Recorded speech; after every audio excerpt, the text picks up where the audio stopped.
ان آیتوں سے متعلق دو باتیں اور قابل ذکر ہیں۔ ایک تو یہ کہ جب اللہ تبارک و تعالی نے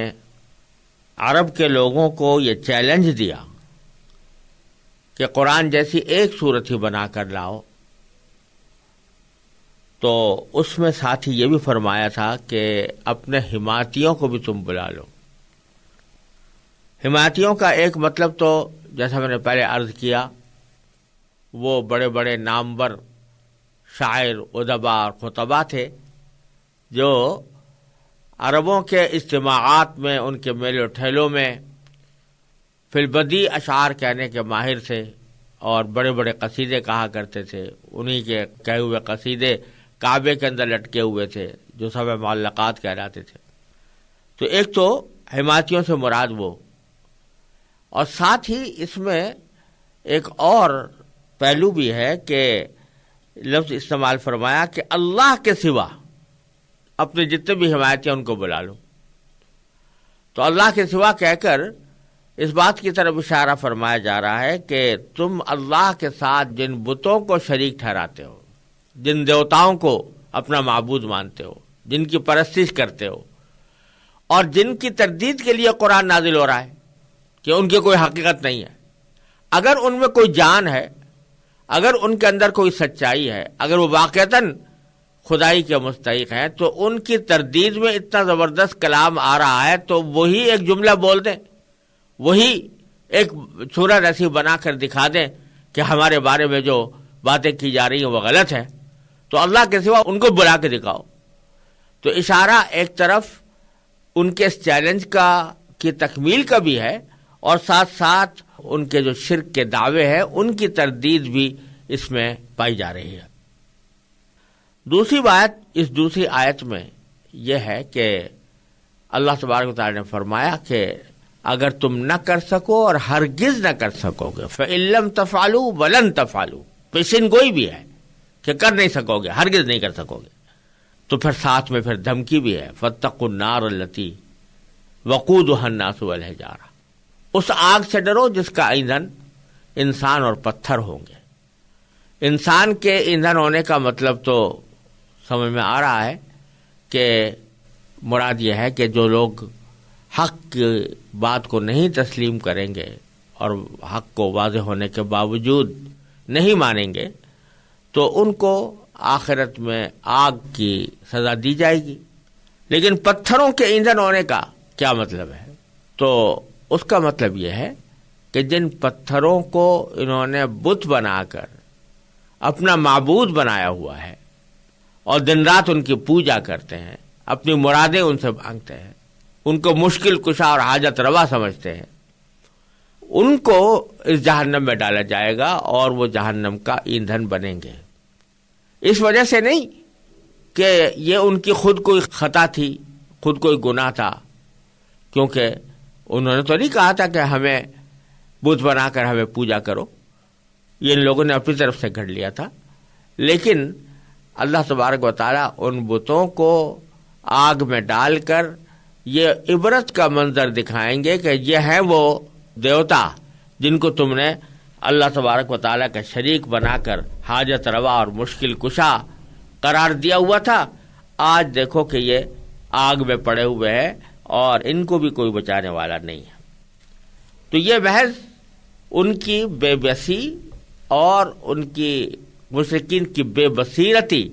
کو واضح کرنے کے لیے ان کو آگ میں ڈالا جائے گا، اور ظاہر بات ہے کہ چونکہ مقصود ان کو سزا دینا نہیں ہے بلکہ کافروں کی بیوقوفی کو واضح کرنا ہے،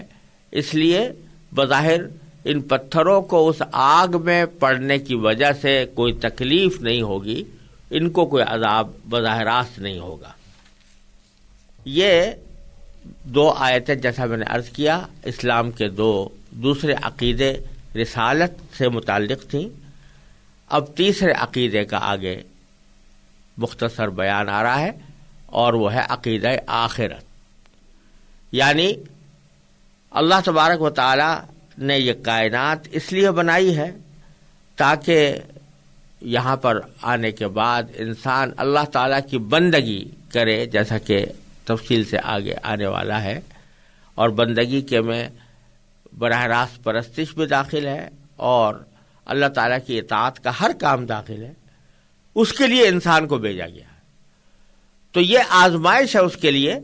کہ وہ کس حد تک اللہ تعالیٰ کے احکام کی پیروی کرتا ہے اور کس حد تک اسے روگردانی کرتا ہے. اور جب یہ بات ہے تو اس سے قدرتی طور پر یہ نتیجہ نکلتا ہے کہ کوئی ایسا وقت ہونا چاہیے جس میں جو اچھا کام کرنے والے ہیں ان کو ان کے اچھے کام کا صلہ دیا جائے، انعام دیا جائے، اور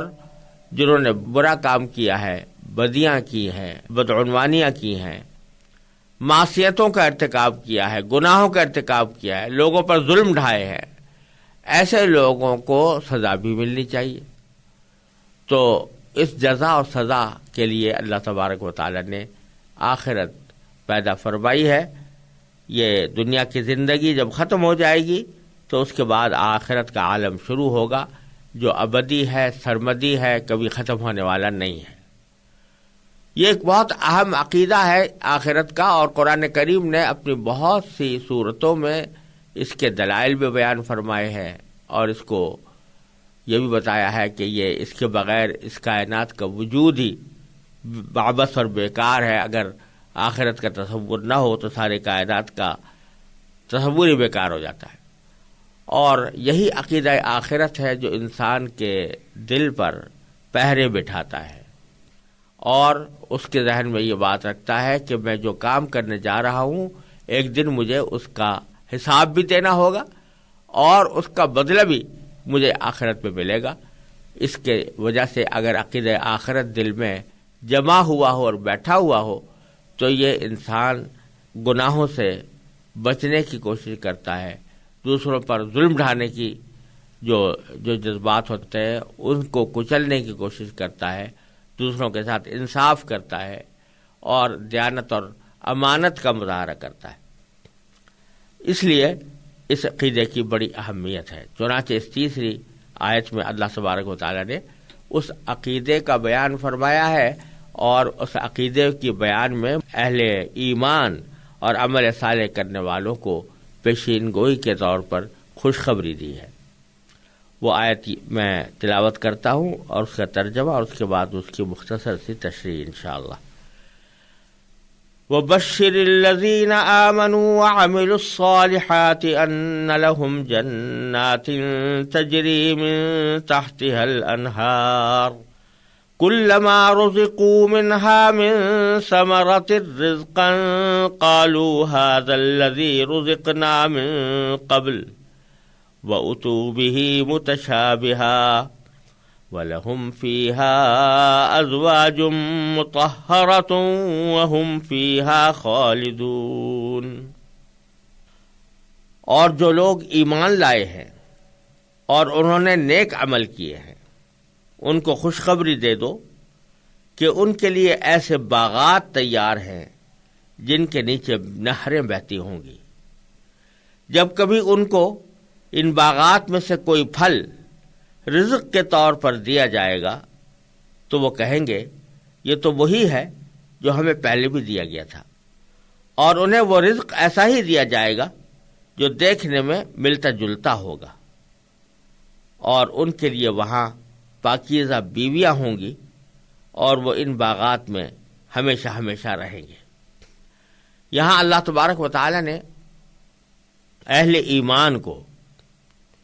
جو اسلام کے تمام بنیادی عقائد پر دل و جان سے یقین رکھتے ہیں اور جو عمل صالح کرتے ہیں، نیک عمل کرتے ہیں، ان کے بارے میں نبی کریم سرور دو عالم صلی اللہ علیہ وسلم کو یہ ہدایت دی ہے کہ آپ ان کو خوشخبری سنائیں، اس بات کی خوشخبری کہ ان کے لیے آخرت کے عالم میں ایسی جنتیں یا ایسے باغات تیار ہیں جن کے نیچے نہریں بہتی ہوں گی. باغات کے لیے قرآن کریم نے آخرت کے باغات کے لیے خاص طور پر بیشتر جگہوں پر جنہ کا لفظ استعمال کیا ہے. جنہ اور اسی کی جمع جنات ہے جو یہاں پر استعمال کی گئی ہے. جنات کے معنی بہت سے باغ. تو یہ چونکہ آخرت میں اللہ تبارک و تعالی نے اہل ایمان کے لیے جو رہائش کی جگہیں رکھی ہیں وہ مجسم باغات ہیں، اس لیے اللہ تبارک و تعالی وہاں کے عالم کو بکثرت، اس عالم کو جو اہل ایمان کو حاصل ہوگا، بکثرت جنت کے لفظ سے تعبیر کرتے ہیں، اور ہماری اردو میں بھی وہ جنت کا تصور اور جنت کا لفظ موجود ہے، لیکن لفظی معنی اس کے باغات کے ہے۔ تو ایسے باغات جن کے نیچے نہریں بہتی ہوں گی،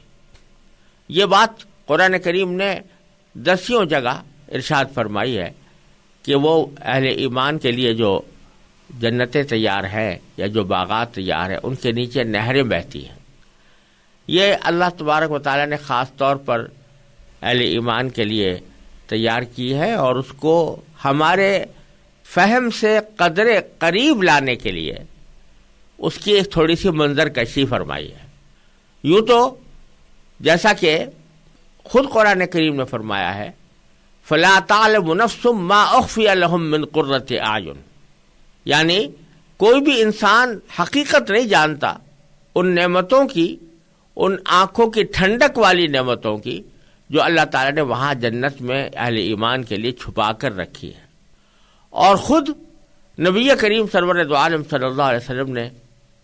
ایک حدیث قدسی میں یہ ارشاد فرمایا کہ اللہ تعالیٰ یہ فرماتے ہیں کہ اعددت لعبادی الصالحین ما لا عین رأت ولا اذن سمعت ولا خطر علی قلب بشر، کہ میں نے اپنے نیک بندوں کے لیے ایسی نعمتیں تیار کر رکھی ہیں جو آج تک کسی آنکھ نے دیکھی نہیں اور کسی کان نے اس کا حال نہیں سنا اور کسی بشر کے دل پر اس کا تصور بھی نہیں گزرا۔ ایسی نعمتیں، تو جب ایسی نعمتیں ہیں جس کا دل میں تصور بھی نہیں گزرا، ان کو ہم الفاظ سے کیسے تعبیر کر سکتے ہیں یا ان کو الفاظ سے کیسے سمجھایا جا سکتا ہے؟ تو اللہ تبارک و تعالی قرآن کریم میں اس کی کوئی جھلک دکھانے کے لیے، ہمارے فہم سے قریب کرنے کے لیے کچھ منظر کشی بعض اوقات فرما دیتے ہیں، اور اسی قسم کی منظر کشی یہاں پر فرمائی گئی ہے کہ یہ باغ ہے جن کے نیچے نہریں بہ رہی ہیں۔ آپ ذرا تصور کیجئے کہ دنیا میں جو مناظر اچھے سمجھے جاتے ہیں، خوشنما سمجھے جاتے ہیں، جن کو دیکھنے کے لیے لوگ جاتے ہیں اور جن کی سیاحت کے اوپر روپیہ پیسہ بھی خرچ کرتے ہیں، وہ عام طور پر اس قسم کے مناظر ہوتے ہیں کہ اگر کوئی اونچائی ہو، پہاڑ ہو، ٹیلا ہو اور اس کے اوپر باغ ہو، اور وہ اونچائی ایسی جگہ ہو کہ وہاں سے نیچے سمندر بہ رہا ہو یا دریا بہ رہا ہو، تو عام طور سے اس منظر کو دنیا کے اندر بہت خوبصورت سمجھا جاتا ہے، بہت خوشنما قرار دیا جاتا ہے، اور اسے دیکھنے کے لیے لوگ بعض اوقات سفر کر کر کے جاتے ہیں۔ تو ہمیں سمجھانے کے لیے اللہ تبارک و تعالی نے ان جنتوں کا ایک یہ وصف بیان فرمایا ہے کہ وہ ہیں جنتیں، اور وہ جنتیں جو ہے وہ ایسی جگہ ہے کہ وہاں ان کے نیچے نہریں بہ رہی ہوں گی، دریا بہ رہے ہوں گے۔ تو تاکہ ہماری سمجھ میں ایک معمولی سا ایک تصور، معمولی سا ایک اندیا آ جائے کہ قرآن کریم جس جنت کی طرف اشارہ فرما رہا ہے اس کی کیا کیفیات ہے، تو اس کی تفصیل میں تو پوری آ نہیں سکتی، لیکن ایک اشارہ اس کی طرف ان الفاظ کے ذریعے قرآن کریم نے کئی جگہ پر کیا ہے۔ پھر آگے ایک وصف یہ بیان فرمایا ہے کہ ان جنت میں اللہ تبارک و تعالیٰ ان کو طرح طرح کے رزق عطا فرمائیں گے، بہت سے پھل ہوں گے، پھلوں کا ذکر قرآن کریم نے کئی جگہ کیا ہے۔ فیہا فاکہۃ ونخل ورمان، سورہ الرحمن میں فرمایا اللہ تبارک و تعالیٰ نے، وفواکہ مما یشتہون، ایسے پھل جن کو ان کا دل چاہے۔ یہ ساری نعمتیں اللہ تبارک و تعالیٰ نے جنت کے اندر اہل ایمان کے لیے رکھی ہیں، لیکن ان کا ایک خاص وصف یہاں پر اللہ تبارک و تعالیٰ نے یہ فرمایا کہ جب ان کے پاس کوئی پھل لے کر آیا جائے گا، کوئی شخص پھل لائے گا، تو وہ اس کو دیکھ کر یہ کہیں گے کہ یہ تو وہی پھل ہے جو ہم پہلے بھی ہمیں دیا گیا تھا۔ پہلے بھی دیا گیا تھا کہ دو مطلب ہیں۔ ایک مطلب تو یہ کہ یہ وہ پھل ہے کہ جو ہمیں دنیا میں بھی عطا ہوا تھا، مثلا انار ہے یا سیب ہے یا انگور ہے مثال کے طور پر، تو جب وہ اس کے سامنے لائے جائیں گے تو کہیں گے کہ یہ تو ویسا ہی پھل ہے جیسا کہ ہمیں دنیا میں بھی دیا گیا تھا. تو دیکھنے میں وہ دنیا جیسا پھل معلوم ہوگا، لیکن جب اس کو وہ کھائیں گے اور استعمال کریں گے تو پتہ چلے گا کہ دیکھنے میں تو بے شک یہ دنیا جیسا پھل تھا، لیکن اپنی لذت میں، اپنی حلاوت میں، اپنی کیفیات میں، اپنی کوالٹی میں یہ دنیا کے پھلوں سے 1000 درجہ، لاکھ درجہ، بلکہ اور زیادہ بہتر اور زیادہ لذیذ ہے. تو فرمایا کہ وَأُتُوا بِهِ مُتَشَابِهًا، اور ان کے پاس جو لائے جائیں گے وہ پھل وہ ایک دوسرے سے ملتے جلتے ہوں گے، یعنی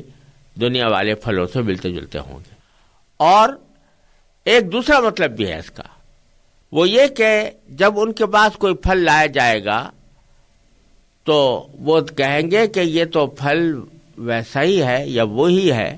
جو ہمیں پہلے بھی عطا ہوا تھا. اب پہلے بھی سے مراد یہاں پر دنیا نہیں بلکہ خود آخرت میں، جنت میں، یعنی جو پھل لایا جا رہا ہے وہ اپنی شکل و صورت کے اعتبار سے بالکل ویسا ہی ہے جیسا کہ کچھ عرصے پہلے ان کو دیا گیا تھا. تو یہ سمجھیں گے کہ یہ وہی پھل ہے. مثال کے طور پر انار ہے، اگر انار لایا گیا ہے تو وہ کہیں گے یہ انار تو پہلے بھی دیا گیا تھا ہمیں، یہ جنت میں ویسا ہی پھل ہے یہ جیسا کہ پہلے بھی دیا گیا تھا، جو انار پہلے تھا وہی یہ بھی ہے. لیکن حقیقت میں کے اعتبار سے وہ انار نہیں ہوگا، بلکہ اس سے مختلف ہوگا. اس کا ذائقہ، اس کی حلاوت، اس کی لذت اور اس کی کیفیات پچھلے انار سے کہیں زیادہ بہتر ہوں گی. تو وہ لہذا ان کو ہر مرتبہ جب نئی لذت حاصل ہوگی تو اس میں ان کے لطف میں، ان کے سرور میں، ان کی خوشی میں کہیں اضافہ ہوگا. یہ معنی ہے وَأُتُوا بِهِ مُتَشَابِهًا، ان کو کے پاس وہ لائے جائیں گے، ایک دوسرے سے ملتے جلتے پھل لائے جائیں گے اور ان کو اس سے خاص لذت اور خاص سرور حاصل ہوگا. پھر اس نعمت کا، جنت کی نعمتوں کا ذکر کرتے ہوئے ایک اور نعمت یہ بیان فرمائی کہ وَلَهُمْ فِيهَا أَزْوَاجٌ مُطَهَّرَةٌ، ان کے لیے وہاں پاکیزہ بیویاں ہوں گی. اہل جنت کے لیے پاکیزہ بیویاں ہوں گی. پاکیزہ بیویاں ہونے کے معنی یہ ہے کہ ان کے اندر کسی بھی وقت میں کوئی گندگی یا کوئی نجاست کا احتمال نہیں ہوگا. دنیا میں خواتین کے اوپر ایسے زمانے آتے ہیں کہ جو ناپاکی کے دور کہلاتے ہیں، اس میں نماز پڑھنا بھی ان کے لیے جائز نہیں ہوتا، ان میں روزہ رکھنا بھی جائز نہیں ہوتا، اور جب ان سے فراغت ہوتی ہے تو مکمل غسل کرنا پڑتا ہے. تو اس قسم کے عوارض وہاں کی خواتین کو نہیں ہوں گے، اور وہاں کی جو خواتین ہیں وہ اس قسم کی گندگیوں سے پاک ہوں گی. اور جیسے بعض احادیث میں آتا ہے کہ جو مرد ہوں یا عورت، ان کے جسم سے جو دنیا میں نجاستیں نکلتی ہیں، آخرت میں وہ نجاستیں نہیں ہوں گی، بلکہ ان کی کیفیات بدل جائیں گی. اور اللہ تعالی جانتا ہے کہ وہ کس طرح اپنے بندوں کی وہاں پر تربیت فرما دیں گے کہ ان کے جسم خوشبوؤں سے مہکتے ہوئے ہوں گے اور ان کو بدبو کا، نجاست کا، گندگی کا کوئی شائبہ اٹھانا نہیں پڑے گا. تو یہی صورت ان خواتین کی بھی ہے جن کو اہل جنت کے لیے ازواج یا ان کے بیویاں قرار دیا گیا ہے. لہم فیہا ازواج مطہرہ. اور پھر سب سے بڑی نعمت یہ کہ وہم فیہا خالدون، کہ وہ اس میں ہمیشہ رہیں گے. انسان کو کتنی بھی بڑی نعمت میسر آ جائے، لیکن اگر یہ کھٹکا لگا ہوا ہے کہ کسی وقت یہ نکل جائے گی، یہ جاتی رہے گی، تو اس کی لذت کا کمال حاصل نہیں ہوتا، کامل لذت حاصل نہیں ہوتی. اگر آپ کو ایک بہت شاندار بنگلہ مل گیا ہے رہائش کے لیے، لیکن یہ پتہ ہے کہ کہ چند مہینوں کے بعد مجھ سے خالی کرا لیا جائے گا، تو چاہے وہ چند مہینے آپ کتنے ہی آج آرام سے گزارے، لیکن ایک کھٹکا جو دل میں لگا ہوا ہے کہ ایک وقت مجھے یہ خالی کرنا پڑے گا اور مجھے یہ نعمت حاصل نہیں رہے گی، اس کی وجہ سے جو موجودہ لذت اور حلاوت ہے وہ بھی پھیکی پڑ جاتی ہے۔ تو جب یہ پتا ہو کہ یہ نعمتیں جو میرے پاس موجود ہے یہ ہمیشہ رہیں گی، یہ کبھی ختم نہیں ہوں گی،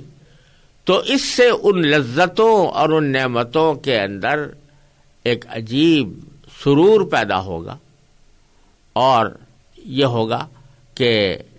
اس کا کمال حاصل ہوگا۔ دنیا میں ہمیں کسی بھی لذت اور کسی بھی حلاوت کا کمال حاصل نہیں ہوتا، کامل لذت حلاوت حاصل نہیں ہوتی، کیونکہ ہر لذت کے ساتھ کسی نہ کسی اندیشہ کا کانٹا چبھا ہوتا ہے،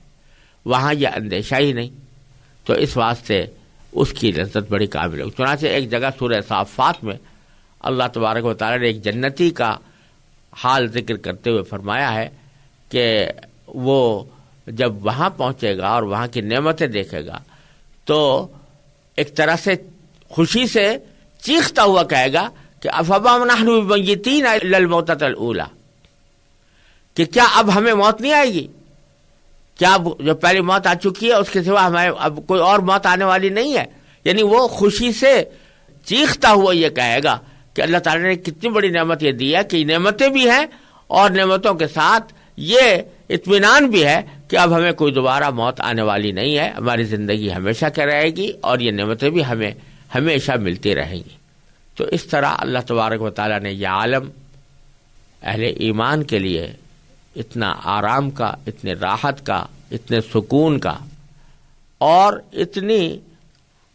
پائیدار لذتوں کا بنایا ہے کہ اللہ تبارک و تعالیٰ نے اسی کو دوسری جگہ فرمایا کہ وَفِي ذَلِكَ فَلْيَتَنَافَسِ الْمُتَنَافِسُونَ۔ اس عالم کی اس کیفیت کو حاصل کرنے کے لیے لوگوں کو ایک دوسرے سے آگے بڑھ چڑھ کر حصہ لینا چاہیے۔ اللہ تبارک و تعالیٰ اپنے فضل و کرم سے ہمیں اپنے اعمال کے ذریعے اللہ تبارک و تعالیٰ کو راضی کر کے اس جنت کا مستحق بنانے کی کوشش کرنے کی توفیق عطا فرمائے۔